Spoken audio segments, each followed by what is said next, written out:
मैं भारतीय जनता पार्टी के किसी भी पद पर नहीं हूँ। अब तो वरुण सिंह जी जानेंगे कि कब हमको उन्होंने जिला कमेटी में रखा और कब नहीं रखा। मेरे को तो मालूम भी नहीं कि इस संस्था का काम करने वाला कोई भी राजनीतिक दल का सदस्य नहीं हो सकता है। तो वरुण सिंह जी बताएंगे कि किस महेश अग्रवाल को निकालें। हो सकता है कोई दूसरा महेश अग्रवाल भी हो सकता है, ऐसा कोई जरूरी नहीं कि एक महेश अग्रवाल मेरा ही नाम हो। हम लोगों का जो मदर इंस्टीट्यूशन है, मदर इंस्टीट्यूशन के अंदर में भाजपा भी आती है। भारतीय जनता पार्टी का पुनर्गठन हुआ, यानी भारतीय जनता पार्टी के नाम से जनसंघ का एक नया उदय हुआ। भारतीय जनता पार्टी का पुनर्गठन हुआ, यानी भारतीय जनता पार्टी के नाम से जनसंघ का एक नया उदय हुआ। प्रदेश नेतृत्व भी उसी प्रकार का है, जिला नेतृत्व भी उसी प्रकार का है। तो अब ये तो बहुत कष्टकारक स्थिति हम लोग जैसे लोगों की है। हम लोग इस प्रयास में हैं कि यहाँ पर राष्ट्र विरोधी तत्व जो हैं या उस समूह को मदद करने वाले जो लोग हैं, उन लोगों को राजनीतिक सत्ता न मिले। हम लोग इस प्रयास में हैं कि यहाँ पर राष्ट्र विरोधी तत्व जो हैं या उस समूह को मदद करने वाले जो लोग हैं, उन लोगों को राजनीतिक सत्ता न मिले। मैं नवीन गिरी, खबरी 24/7 से।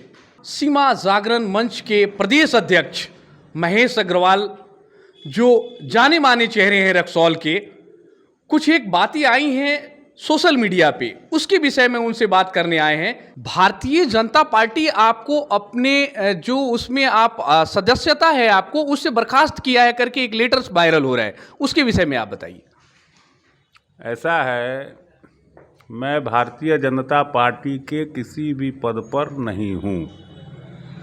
और जो भाजपा के जिला अध्यक्ष हैं वरुण सिंह ने कल एक पत्र सोशल मीडिया पे डाला है, मीडिया में विज्ञप्ति दी है कि महेश अग्रवाल जी को जिला कार्यकारिणी समिति से पार्टी विरोधी गतिविधि के कारण निकाला जा रहा है।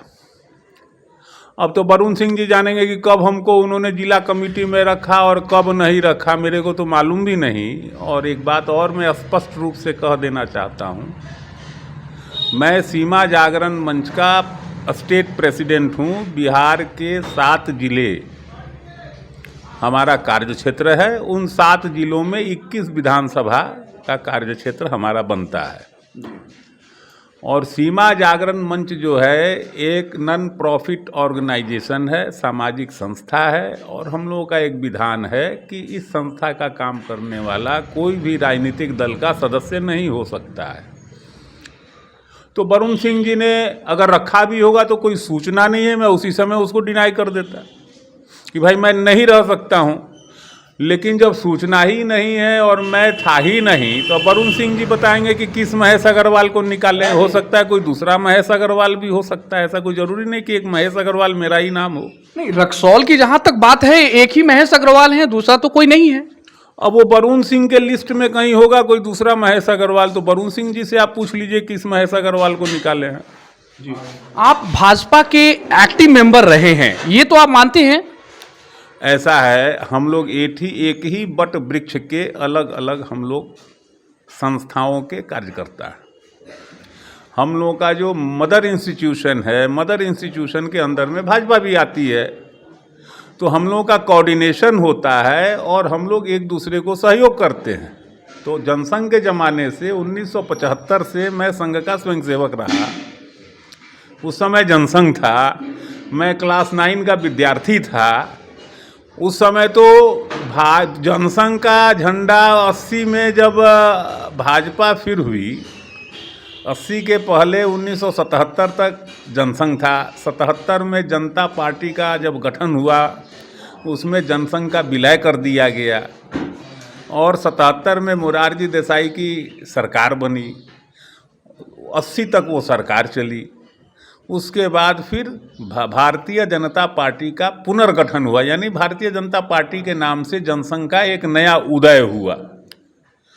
उस समय हम लोगों को यहाँ पर, हम लोग के पुराने ज़माने के जो हम लोग के अभिभावक थे, जिन लोगों ने संघ का और जनसंघ की स्थापना यहाँ की थी, उसमें से अब 1-2 लोग सक्रिय हैं। जैसे हमारे पन्ना लाल जी हैं, वो अभी सक्रिय हैं, उनकी उम्र 77-78 वर्ष की हो गई। उसके बाद की पीढ़ी में हम लोग हैं जो सक्रिय हैं।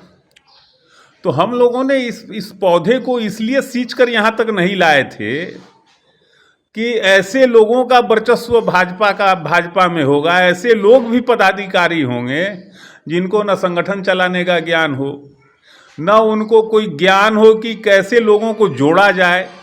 ये अब स्वार्थी लोगों का संगठन बनता जा रहा है, इसलिए मन को कष्ट होता है।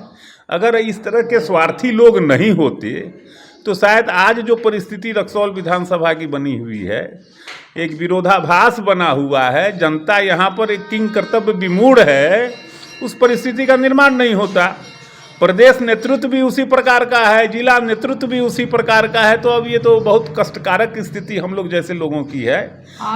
आज आप डॉक्टर अजय कुमार सिंह के साथ में आप प्रचार प्रसार में घूम रहे हैं, उनके साथ हैं? ऐसा है, सीमा जागरण मंच बराबर ये सचेत रहती है कि सीमा पर राष्ट्र विरोधी तत्व सक्रिय न हो, और राष्ट्र विरोधी सक्रिय न हो, और जो अभी विगत में जिस प्रकार से सोशल मीडिया में भारतीय जनता पार्टी ने जिस कैंडिडेट को उतारा है, सोशल मीडिया के माध्यम से जो बातें आ रही है, मैं अपने मुंह से इस बात को नहीं कहना चाहता हूं, लेकिन सोशल मीडिया में जो बातें आई हैं उसको मद्देनज़र रखते हुए हम लोग इस प्रयास में हैं कि यहाँ पर राष्ट्र विरोधी तत्व जो हैं या उस समूह को मदद करने वाले जो लोग हैं, उन लोगों को राजनीतिक सत्ता न मिले। उसके बाद 3 कैंडिडेट और बचते हैं, तो अब हम लोग चयन करेंगे। ऐसा कोई मेरे पर आप 3 कैंडिडेट की बात कर रहे हैं, कैंडिडेट तो यहाँ पे 13 हैं, 13 में से 1 को हटा दिया जाए तो 12 कैंडिडेट बच रहे हैं। 12 बचते हैं, लेकिन मुख्य तौर पर 3 ऐसे कैंडिडेट हैं जिनके ऊपर हार जीत का दारोमदार है।